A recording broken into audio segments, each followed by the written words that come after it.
नमस्कार, मी उज्ज्वला सर्वांचं स्वागत करते।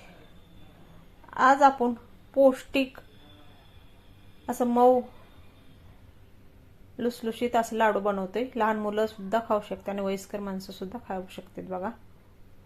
तर आपण 1 वाटी गूळ घेतला आणि 1 वाटी शेंगदाणे घेतले। तर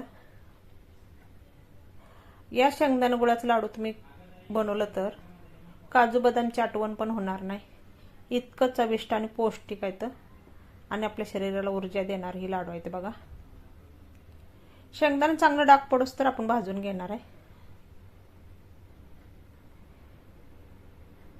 आता शिवरात्रीच्या उपासा दिवशी तुम्ही 1 लाडू सकाळी खाल्ला तर तुम्हाला दिवसभर भूक पण लागणार नाही, इतकं पौष्टिक लाडू आहेत। ही चवीला तर अप्रतिम होत्यात बघा ही लाडू।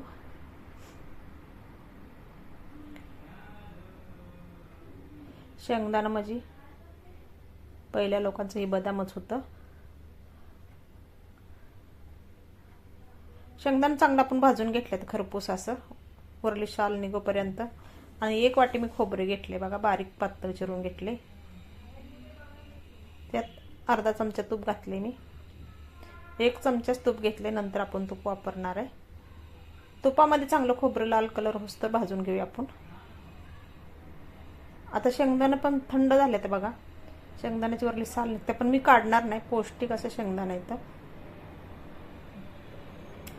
आपण साली सहितच बारीक करून घेणार आहे। त्याच्यामध्ये आता खोबरं घालूया, अगदीच 2-3 साहित्यातच आपला लाडू बनतात। आता ही 1 वाटी गूळ घालूया, 4 वेलची घेतल्यात, 1 जायफळाचा तुकडा घेतला मी। गूळ म्हणलं जायफळ घालायचं, खूप टेस्टी येते। 4 वेलची सोलून घातले ते मी। आता आपण मिक्सर बंद चालू करून आपण वाटून घेतलेला आहे बघा, जास्त बारीक नाही जास्त मोठं पण दरदरीत वाटलेला आहे। अशा पद्धतीनं एखादा खोबऱ्याचा तुकडा राहिलेला दिसतोय मला, ते काढून घ्यायचा। बिना पाकाचा आपण लाडू बनवते बघा शेंगदाणा गुळाचं। सहज कोणी बनवू सोप्या पद्धतीनं। राहिलेला 1 चमचा आपण तूप घालूया, जास्त तूप पण लागत नाही। मिक्स करून घेऊया।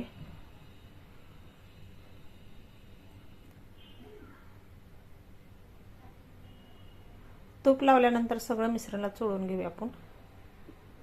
घातल्यानंतर असा खोबऱ्याचा तुकडा एकदम एखादा राहिलेला आपण काढून घेऊया। आता लाडू वळून घेऊया आपण, अगदी सोप्या पद्धतीने लाडू वळतोय बघा। बिना पाकाचं लाडू बसतात, पाक करायची पण गरज नाही, आपल्या हाताला चटकं बसायची पण गरज नाही। तर अशा पद्धतीने मी लाडू बांधून घेते। तुम्हाला एकच माप पाहिजे असलं तर तुम्ही एका मापाचं पण बनवू शकताय।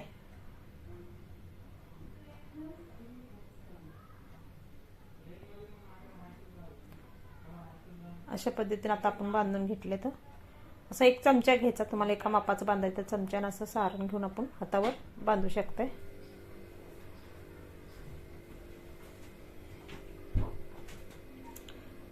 तर अशा पद्धतीने मी सर्व लाडू आता बांधून घेते।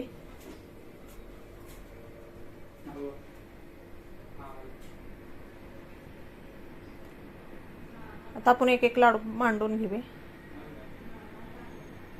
खूप सुंदर दिसते आता बघा लाडू, जेवढं सुंदर दिसतात तेवढं अप्रतिम चवीला झाल्यात। आणि गुळाचा तर सुगंध सुटलाय बघा घरामध्ये, जायफळ गूळ वेलची आणि शेंगदाण्याचं पौष्टिक ही लाडू आहेत।